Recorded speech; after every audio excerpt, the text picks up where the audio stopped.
හරි එහෙනම් අපේ දෙමාපියෝ සහ දරුවෝ හැමෝම ඔන්ලයින් අපේ නිව්ජෙන් ඔන්ලයින් පාසල වෙනුවෙන් ඔන්න හැමෝම සුබ සන්ධ්‍යාවක් කියලා පිළිගන්නවා. ඉතින් අපේ දරුවෝ සහ දෙමාපියෝ අද එකතු වෙලා ඉන්නේ පන්තියකට නෙමෙයි. අපි පුතේ අපේ නොවැම්බර් මාසයේ ඉදිරි වැඩපිළිවෙල ගැන ඔයාලා දැනුවත් කරන්න තමයි සූදානම් වෙලා ඉන්නේ. මේක පුංචි දෙමාපිය රැස්වීමක් වගේ තමයි යන්නේ. ඉතින් ඔන්න ඔයාලගේ අම්මල තාත්තලා නැතුව අපේ දරුවෝ සම්බන්ධ වෙලා ඉන්නවා නම් අම්මල තාත්තලටත් සම්බන්ධ වීමේ හැකියාව තියෙනවා නම් අනිවාර්යයෙන්ම සම්බන්ධ කරගන්න. ඉතින් ඔයාලගේ ගොඩක් අය දන්නවා අපේ නිව්ජෙන් ඔන්ලයින් පාසල කියන්නේ මොකක්ද කියලා නේ. නිව්ජෙන් ඔන්ලයින් පාසල කියලා කියන්නේ පුතේ දැනට වසර 4කටත් අධික කාලයක් තිස්සේ අපේ දරුවන්ට ඔන්ලයින් අධ්‍යාපනය ලබා දෙන ආයතනයක් තමයි අපේ නිව්ජෙන් ඔන්ලයින් පාසල කියලා කියන්නේ. ඉතින් අපේ නිව්ජෙන් ඔන්ලයින් පාසලේ හැම විෂයක්ම තියෙනවා. ඒ කියන්නේ අපේ විෂයන් 11ක් තියෙනවා ඔයාලගේ විෂයන්ට අදාළ. ඒ විෂයන් 11ටම අපේ තියෙන විශේෂත්වය තමයි අපි රුපියල් 1600ක් වගේ පුංචිම පුංචි මුදලක් තමයි පුතේ ඔයාලගෙන් අය කරන්නේ. ඉතින් ඕක තමයි අපේ නිව්ජෙන් ඔන්ලයින් පාසල ගැන කියන්න තියෙන්නේ. ඉතින් දැන් අපේ අලුත් දරුවෝ සහ දෙමාපියෝ බලයිනේ මම කවුද කියලා නේ. අපේ ඉතින් ඉගෙන ගන්න දරුවෝ නම් දන්නවා මම කවුද කියලා. මම තමයි පුතේ නිව්ජෙන් ඔන්ලයින් පාසලේ විද්‍යා විෂය උගන්වන ගුරුවරයා. එතකොට මගේ නම සචිර දිලංක. එතකොට මම දැනට විද්‍යාවේදී උපාධිය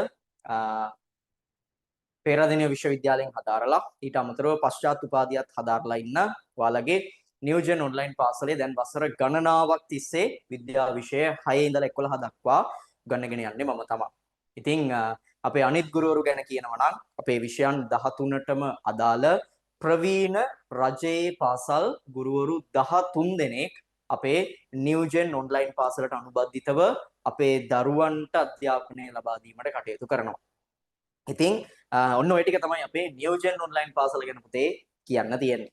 අපේ දෙමාපියන්ටත් නිව්ජෙන් ඔන්ලයින් පාසල කියන්නේ තාමත් මොකක්ද කියලා දන්නේ නැති අය ඉන්නවා නම් ඔන්න ඔය දේවල් ටික තමයි අපිට නිව්ජෙන් ඔන්ලයින් පාසල ගැන කියන්න තියෙන්නේ. ඉතින් නිව්ජෙන් ඔන්ලයින් පාසලේ අපි මේ වෙද්දි පුතේ වසරට අදාළ හැම විෂයකම වගේ තියරි කොටස් සම්පූර්ණ කරලා තියෙනවා. තව පාඩම් එකක් දෙකක් වගේ ඉතුරු වෙලා තියෙන්න පුළුවන්. අපේ ඉදිරි සතිය තුළ ඒක අනිවාර්යයෙන්ම අපි සම්පූර්ණ කරයි. අපේ ගුරුවරු හැමෝම ඉතින් අපේ බහුතරයක් දරුවෝ දන්නවා පාඩම් සියල්ල ඉවර වෙලා තියෙනවා. ඉතින් තියරි කොටස් එහෙම නැත්නම් පුතේ මේ සිද්ධාන්තමය කොටස් විතරක් ඉගෙන ගත්තට දරුවන්ට ප්‍රශ්න පත්‍රයක් ලියා ගන්න බෑ. ඕක තමයි මෙතන තියෙන ගැටලුව. ඉතින් අපේ දරුවෝ ගොඩක් වෙලාවට අපි ක්ලාසස් වල කතා කරද්දී කියන දෙයක් තමයි සර් මට තියරි ටික හොඳට පුළුවන්. නේද? සිද්ධාන්තමය කොටස් ටික මට හොඳට පුළුවන්. මම හොඳට පාඩම් කරගෙනත් යනවා. ඒ වුණාට විභාගෙට ගියාම ලකුණු නැහැ. ගොඩක් වෙලාවට අපිට කතා කරන දෙමාපියොත් කියන ප්‍රශ්නයක් තමයි සර් මෙයා හොඳට වැඩ කරනවා, පාඩම් කරනවා. ඒ වුණාට ලකුණු නැහැ විභාගෙට. මොකද්ද මේකට හේතුව? මේකට හේතුව තමයි ප්‍රශ්න පත්‍ර සාකච්ඡා නොකිරීම. ඉතින් අපි මෙහෙමනේ දැන් සාමාන්‍යයෙන් වතුරට බහිනවා නම් අපි කියන දෙයක් තමයි මොකද්ද? ගොඩ පීනලා හරියන්නේ නැහැ. වතුරෙම පීනන්න වෙනවා. ඒ කියන්නේ පීනන්න පුරුදු වෙන්න නම් අපි කිසිම වෙලාවක ගොඩට වෙලා කොච්චර පීනන්න පුරුදු වුණා. ඒක ගැන කොච්චර අධ්‍යයනය කරත් වැඩක් නැහැ. අපි වතුරට බැහැලම බලන්න වෙනවා. නේද? ඒ වගේ තමයි මේ ප්‍රශ්න පත්‍ර කියන එක. දැන් අපි අන්තිමට සූදානම් වෙන්නේ මොකේද? ප්‍රශ්න පත්‍රයක් ලියලා ලකුණු ගන්නනේ නේ. ඉතින් අපේ දරුවන්ට ප්‍රශ්න පත්‍ර වලට පිළිතුරු දෙන්න තියෙන හැකියාව ටිකක් අඩු වුණාම මොකද වෙන්නේ? ලකුණු ටික අඩු වෙනවා. හැබැයි දරුවන්ට බැහැ කියලා නෙමෙයි ඒකෙන් අදහස් වෙන්නේ. දරුවන්ට පුළුවන් පාඩම් කරගෙනත් යන්නේ. හැබැයි දැන් විද්‍යාව වගේ විෂයක නම් මම හැමදාම දරුවන්ට කියන දෙයක් තමයි මොකද්ද? අපි හිතන විදිහට පුතේ ප්‍රශ්න එන්නේ නැහැ. විද්‍යාව, ගණිතය වගේ විෂයන් ගත්තාම ගොඩක් වෙලාවට තර්කන බුද්ධිය මත තමයි මේ විෂයන් ටික පදනම් වෙන්නේ නේ. ඒක ඔයාලා දන්න දෙයක්. ඉතින් අර කිසිම වෙලාවක සිද්ධාන්තමය කොටස් කොච්චර දැනගත්තත් අපිට එකපාරට උත්තර ලියන්න බෑ. අපි ඒක ගැන දෙපාරක් තුන් පාරක් හිතලා තමයි කරන්න ඕනේ. ඒක තමයි ප්‍රශ්නේ. එහෙම නැත්නම් අර තියරි කොටස අරගෙන වෙනම උත්තරයක් ගලපලා අපි ලියන්න ඕනේවත් තියෙනවා. අපේ 10 සහ 11 වසරවල වල දරුවෝ දන්නවා කොහොමද ප්‍රශ්න පත්‍ර එන්නේ කියලා නේද? ඒ නිසා අපි 10 සහ 11ට වෙනම ප්‍රශ්න පත්‍ර දවසකුත් දාලා සාකච්ඡා කරනවා සෙනසුරාදා දවසේ. ප්‍රශ්න පත්‍ර කොටස් ටික සාකච්ඡා කරන්නත් අපි වෙනම දවසක් දාගෙන තියෙනවා සතියට දවස් දෙකක් වෙන විදිහට ඔන්න ඕක නිසා. ඉතින් තියරි කොටස් වලින් විතරක් කිසිම වෙලාවක විභාගයට ලකුණු ගන්නවා කියන එක සාර්ථක කරගන්න බෑ. ඉතින් ඔන්න ඕක නිසා සිද්ධාන්තමය කොටස් ටික නිවැරදි කාලය තුල අවසන් කරලා අපි ඔන්න සූදානම් කරලා තිනවා පුතේ ඔයාලට නොවැම්බර් මාසය තුල ප්‍රශ්න පත්‍ර 40කටත් වඩා අධික ප්‍රමාණයක්. ඒ කියන්නේ ඔයාලගේ හැම විෂයකින්ම ප්‍රශ්න පත්‍ර 3 ගානේ ප්‍රශ්න පත්‍ර 40කටත් වඩා අධික ප්‍රමාණයක් නොවැම්බර් මාසය තුල සාකච්ඡා කරලා දෙසැම්බර් මාසයේ ඔයාලගේ පැවැත්වෙන 3 වෙනි වාර විභාගයට දරුවව හොඳින් සූදානම් කරලා යවන්න. ඉතින් ඔයාලා දන්නවා අපි දෙවනි වාරෙත් මේ විදිහටම පුතේ ප්‍රශ්න පත්‍ර සාකච්ඡාවක් කරා. අපේ දරුවෝ ඒකට සාක්ෂි දරනවා කලින් හිටපු අපි පුතේ ප්‍රශ්න පත්‍ර 3කටත් වඩා වැඩි සංඛ්‍යාවක් සාකච්ඡා කරලා ගියේ හැම ශ්‍රේණියකම නේද 6 ඉඳන් 11 වෙනකන් හැම ශ්‍රේණියකම ප්‍රශ්න පත්‍ර සාකච්ඡා කරලා ගියේ. මට ওই විභාගයෙන් පස්සේ දරුවෝ දාපු chat එකේ තිබ්බ දේවල් තමයි සර් දීපු ප්‍රශ්න ටිකම විභාගයට ආවා. සමහර වෙලාවට අර ඉස්කෝල වලින් සමහර පේපර්ස් හදපුවාම විභාගේ පහුවෙලා තිබ්බනේ. එතකොට ඔය පේපර්ස් කරද්දි දරුවෝ දාපු එකක් තමයි අපරාධ සර් මේ පේපර් එක කලින් කරා නම් මේ ප්‍රශ්නෙමයි අපිට ඇවිල්ලා තිබ්බේ කියලා. ඉතින් අපි ඔය ප්‍රශ්න පත්‍ර සාකච්ඡා කරන්නේ මෙන්න මේ හේතුව නිසා දරුවා විභාගයට සූදානම් කිරීමක් විදිහට. ඉතින් අද දවස නොවැම්බර් 28 වෙනිදා. හරිද? අද දවස නොවැම්බර් 28 වෙනිදා. තව දින 6කින් ඒ කියන්නේ නොවැම්බර් 3 වෙනිදා. අද ඔක්තෝබර් 28 වෙනිදා තව දින 6කින් ඒ කියන්නේ නොවැම්බර් 3 වෙනිදා අපි ආරම්භ කරනවා පුතේ ඔයාලගේ ප්‍රශ්න පත්‍ර සාකච්ඡා කිරීම. හරිද? මේ සතිය තුල අපි ඔයාලගේ විෂය නිර්දේශය අවසන් කරලා නොවැම්බර් 3 වෙනිදා සඳුදා අපි ආරම්භ කරන ඔයාලගේ ප්‍රශ්න පත්‍ර සාකච්ඡා කිරීම. ඉතින් මේ ප්‍රශ්න පත්‍ර සාකච්ඡා කිරීමට සමගාමීව ඔයාලට මෙන්න මේ වගේ ලස්සන නිබන්ධනයක් තමයි මේ සැරේ හම්බෙන්නේ. දැන් මං ළඟ තියෙනවා 6 වසර ඉඳලා 9 වසර වෙනකන් නිබන්ධන ටික. ඉතින් මෙන්න මේ බලන්නකෝ මේ තියෙන්නේ 6 වසරේ නිබන්ධනයේ පුතේ මේ 6 වසරේ නිබන්ධනයේ ප්‍රශ්න පත්‍ර තියෙනවා. දැන් මෙන්න විද්‍යාව ප්‍රශ්න පත්‍රය ඔයාලට පේනවා. ඒතර විද්‍යාව ප්‍රශ්න පත්‍ර එකක් නෙමෙයි තියෙන්නේ. විද්‍යාව ප්‍රශ්න පත්‍ර 3ක් තියෙනවා. ඒ වගේම ගණිතය ප්‍රශ්න පත්‍ර 3ක්, ඉංග්‍රීසි ප්‍රශ්න පත්‍ර 3ක් විදිහට ප්‍රශ්න පත්‍ර විශාල සංඛ්‍යාවක් මේක තුල අඩංගු වෙනවා 40ටත් වඩා අධික ප්‍රමාණයක්. ඒත් එක්කම පුතේ මේ 6 වසරේ නිබන්ධනය පිටු 100කින් යුත් නිබන්ධනයක් තමයි ඔයාලට ලැබෙන්නේ. පිටු 100ක් තියෙනවා මේ නිබන්ධනේ. ඊළඟට 7 වසරේ නිබන්ධනය. මෙන්න 7 වසර එක. කොම ටික මංගාව තියෙනවා. මෙන්න 7 වසර එක. එතකොට 7 වසර එකෙත් ඒ වගේම විද්‍යාව විෂය ඉඳන් තියෙන්නේ ප්‍රශ්න පත්‍ර 3 ගානේ මේක පුතේ පිටු 104ක් තියෙන නිබන්ධනයක්. හරිද? ඉතින් පොඩි එකක් නෙමෙයි. ගොඩක් ලොකු ටියුට් එකක් තමයි ඔයාලට එන්නේ.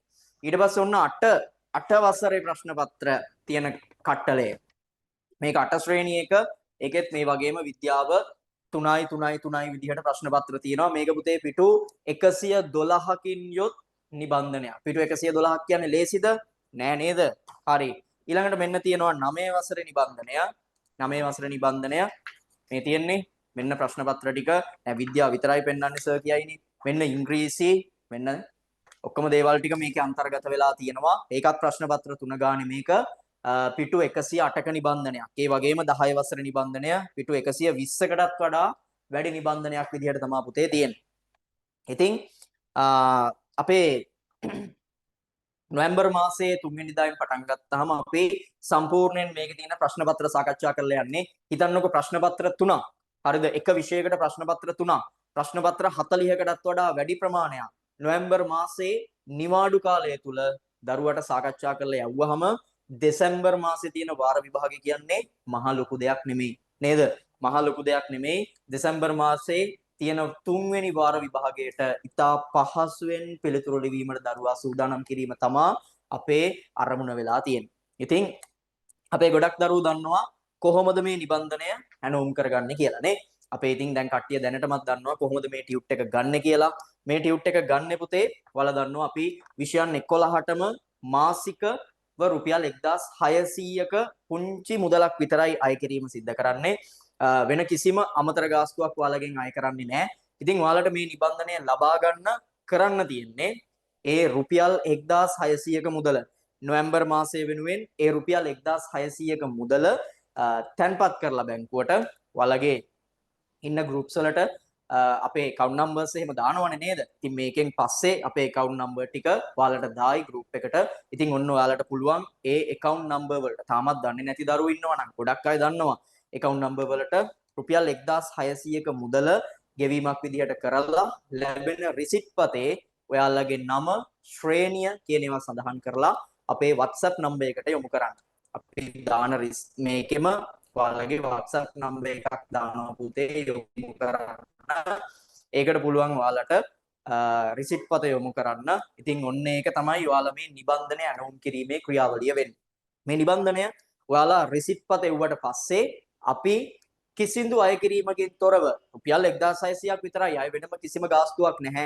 ඔයාලගේ නිවසටම තැපැල් කිරීම සිද්ධ කරනවා. හරිද? ඔයාලගේ නිවසටම තැපැල් කිරීම සිද්ධ කරනවා. එතකොට වැඩ කරන දින 3ක් ඇතුළත පුතේ ඔයාලට මේ නිබන්ධනය ලබා ගැනීමේ හැකියාව තියෙනවා. ඉතින් සමහර දරුවන්ට හිතන්න පුළුවන් දැන් අද දැන් මම හෙට මෙනවද කියලා. එහෙම වෙන්නේ නැහැ පුතේ. මොකද මුළු ලංකාව පුරාම අපේ දරුවෝ පැතිරලා ඉන්නවා. ඉතින් ඔයාට වැඩ කරන දවස් 3ක් ඇතුළත ඔයාගේ මේ නිබන්ධනය ලබා ගන්න හැකියාව තියෙනවා.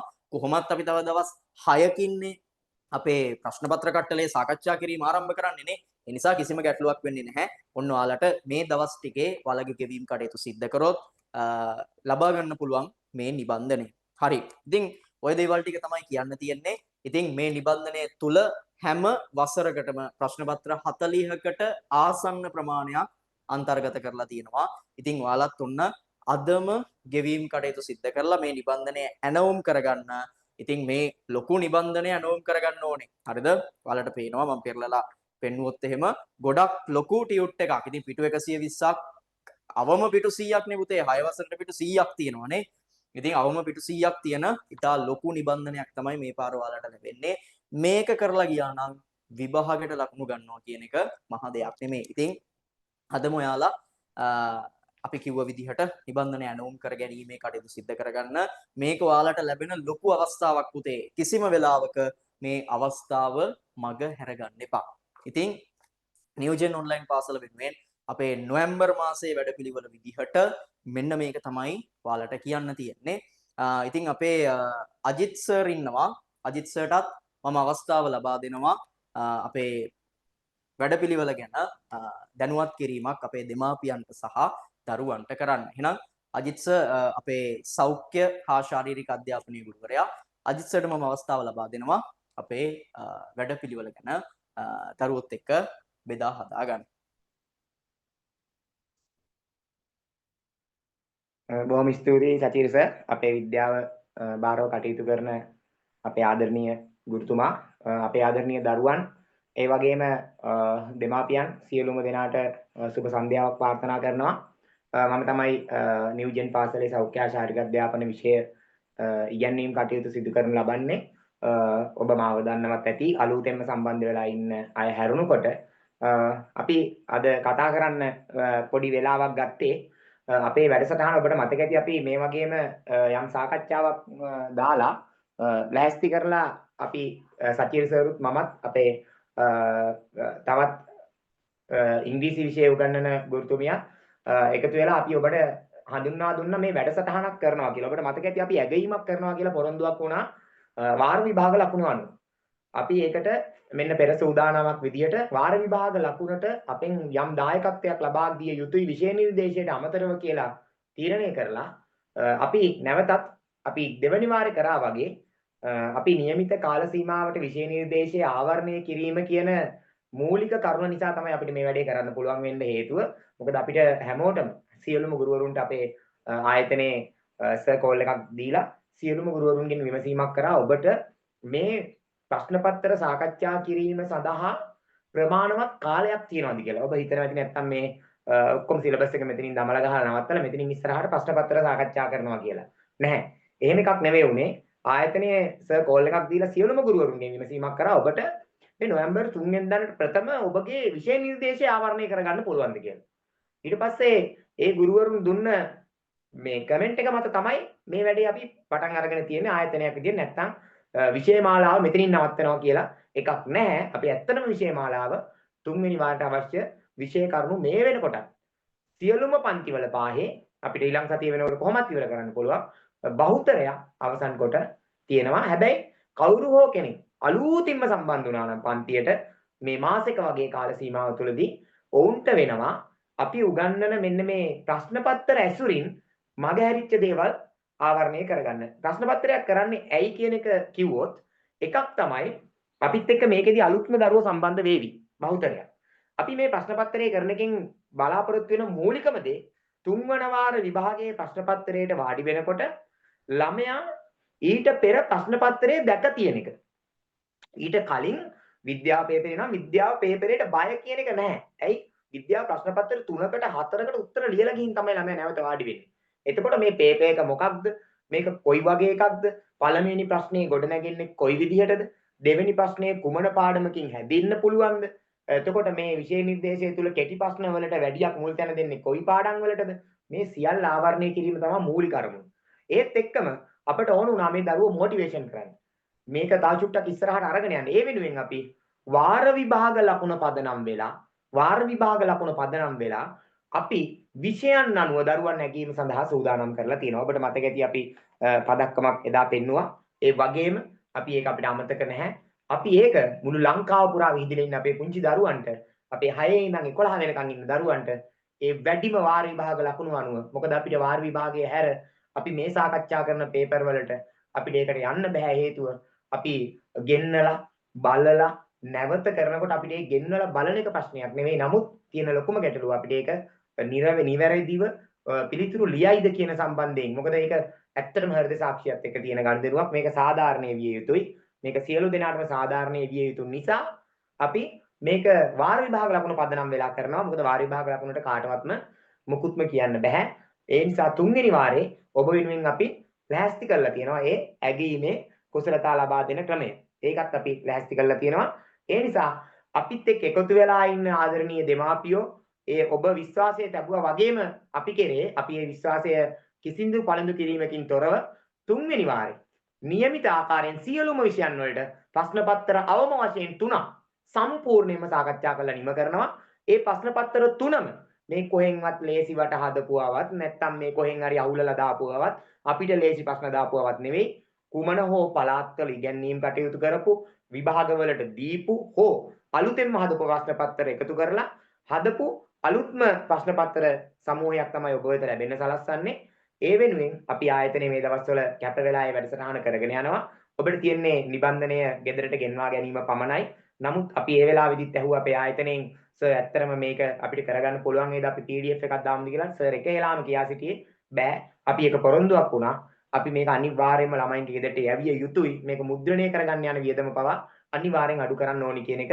ඒක ආයතනයක් විදියට ඇත්තටම අපිත් අගය කරනවා. මොකද ආයතනයත් එක්ක සම්බන්ධ වෙලා ඉන්නකොට ආයතනයේ තියෙන ඒ දරුවන් කෙරෙහි තියෙන බැඳීම තමයි වැදගත් වෙන්නේ. මේකේ සියලුම ගුරුවරු පහේ සාමාන්‍යයෙන් ඉන්නේ පාසල් ගුරුවරු. ඇත්තටම මේකේ වගකීමක් සහගතවයි මේ වැඩේ කරගෙන යන්නේ. අපි දැක්කා යම් ආයතන කිහිපයක් උත්සාහ කරලා තිබ්බ තුන්වෙනි වාරේ වාර විභාගේ සාකච්ඡා කරනවා කියලා සියලුම විෂය නිර්දේශ නවත්තලා වාර විභාග වැඩේට අත ගහලා තියෙනවා. අපි එහෙම නැහැ. අපි වැඩේ පටන් ගන්නෙ ඔබට විෂය නිර්දේශය අවසන් නිසා ඕනම දෙමාපියෙකුට අපිට කතා කරන්න පුළුවන්. කතා කරලා ආයතනෙට දැනුවත් කරන්න පුළුවන්. නෑ මේ විෂය නිර්දේශයේ මෙන්න මේ කොටස් ආවරණය වෙලා නෑ මේගොල්ලෝ අතින් කියලා. අපි එහෙම කරලා නැහැ. අපි අඩුපාඩු තියන්නේ නැතුව උපරිමයෙන් ඕගොල්ලන්ට සාධාරණයක් කරලා තියෙනවා. අපි ඔබගේ දරුවා වගකීමෙන් බාරගත් අවුරුද්ද මුලදී වගකීම් සහගතව දරුවාට ප්‍රශ්න පත්‍ර තුනකුත් සාකච්ඡා කරලා විධිමත් විදියට ඔබේ දරුවව විභාගය සඳහා වාඩි කරන එක තමයි අපේ එකම බලාපොරොත්තුව. අපි ඒකට මේ කාල සීමාව තුළදී 3 වෙනිදාන් පස්සේ දෙසැම්බර් විභාගයේ පවත්වන තාක්කල් නිමාඩු මාසයක්. මොකද දරුවන්ට මග හැරෙන මාසයක්. උපරිම මහන්සි වෙලා අපි පේපර් ටික සාකච්ඡා කරමු. එතකොට අලුතෙන්ම සම්බන්ධ වෙච්ච දරුවෝ බය වෙන්න එපා. ඔබට අපිට ඇත්තටම විෂය උගන්වන්න ගන්න බැරි වේවි. හැබැයි අපි සාකච්ඡා කරන ප්‍රශ්න පත්‍රවලදී ඔබට විෂය අවබෝධ වේවි. අපි එතනට යමු. අපි කට්ටියත් එක්ක එකතු වෙලා මේ වැඩේ කරමු. ඔබ අපි කෙරේ ආයතනයේ කෙරේ තබපු විශ්වාසයට නැවත නැවතත් අපි ස්තුතිවන්ත වෙනවා. අපේ මේ දෙමාපිය හමුවේ අවසාන වශයෙන් ඉල්ලීමක් කරන්නේ 3 වෙනි ඉඳන් ගුරුවරුන්ට අපහසුතාවයකින් තොරව මේ වැඩේ කරගෙන යන්න නම් අනිවාර්යෙන් නිබන්ධනයේ දරුවගේ අතේ තිබිය යුතුයි. නැත්නම් අහිංසක පුංචි පැටව මැසේජ් දානවා සර් ටියුට් එක තාම ආවේ නැහැ. එහෙම කියලා දානකොට අපිටත් ඇත්තටම අපහසුතාවයටපත් වෙනවා. අපිට PDF එකක් ෂෙයා කරගන්න බෑ. ඔබ වගේම අවංකවම පන්තියට සම්බන්ධ වෙන බහුතරයක් වගේම අනිවාර්යෙන් දවසකට ළමයි 20ක් 30ක් කවුරු හෝ ලින්ක් එකක් ෂෙයා කරා කියලා ඒ මාර්ගයෙන් සම්බන්ධ වෙන්න උත්සාහ දරනවා. අපිටත් ඒක 100%ක්ම නවත්ත ගන්න අමාරුයි. අන්න ඒ නිසායි අපි මේ නිබන්ධනය අනිවාර්යයෙන්ම යොමු කරන්නේ. ඒ නිසා දරුවට ඔබගේ නිබන්ධනය ආරම්භ දීම සඳහා කටයුතු කරන්න. අපි කෙරේ මේ වසර පුරා විශ්වාසයට ලැබුවා වගේ මින් ඉදිරියටත් අපිත් එක්ක එකතු වෙලා ඉන්න. ඒකට හොඳම උදාහරණය සෑම තැනකම වගේ ග්‍රේඩ් 6 කියන පන්තිය මේ වෙනකොට ආරම්භ කරලා පවත්වාගෙන යනවා. නමුත් අපි ආයතනයේ සර්ගෙන් යම් විමසීමක් කරා සර් අපි 6 පටන් ගන්න නැද්ද කියලා. සර් පෙරලා අපෙන් අහපු ප්‍රශ්නයක් තමයි සර් 6 වසරේ උගන්වන්න ඕනි විෂය නිර්දේශය උගන්වන්න ඕනි විදිය සර්වත් දන්නවද කියලා. දෙන්න කට උත්තර නැහැ. අපිත් තාම මේ මොඩියුල වලට යමින් තියෙනවා. පාසල් වල බහුතරයක් ගුරුවරුත් මේ මොඩියුල් වලට යමින් තියෙනවා. තාම කාටවත් හරියටම මේක උගන්වන්න ඕන මේ විදියටයි මේකේ පාදක වෙන්නේ මෙන්න මේ ඇගීමයි කියන එක තාම 100% සමස්තයට ඇවිල්ලා නැහැ. ඒ නිසා තාමත් ඉවසලා ඒ වැඩේ පටන් ගන්න හරියටම අපි ඒ තොරතුරු ආවට පස්සේ දරුවන් නොමග නොයවන අපි ඔබ වෙනුවෙන්මයි අපේ දරුවන් වෙනුවෙන්ම අපි මේ වැඩේ මහන්සි වෙලා කරනවා. එකතු වෙන්න අපිත් එක්ක අනිවාර්යෙන් ඔබගේ දරුවන්ට ලස්සන පදක්කමක් අතට ගන්න උනන්දුවෙන් උදව් කරන්න. අපි එහෙනම් තුන්වෙනි වාරේ ලකුණු ඉවරනාට පස්සේ ආයතනයේ පිළිබඳව දෙමාපිය රැස්වීමක් නැවත ගමු. ආයතනයේ වෙනුවෙන් සහ ආදරණීය දරුවන් වෙනුවෙන් ඔබ සියලු දෙනාටම බෙහෙවින් ස්තුතියි මේ වැඩසටහනට සම්බන්ධ වීම සම්බන්ධයෙන් සියලු දෙනාටම සුබ රාත්‍රියක් වේවා.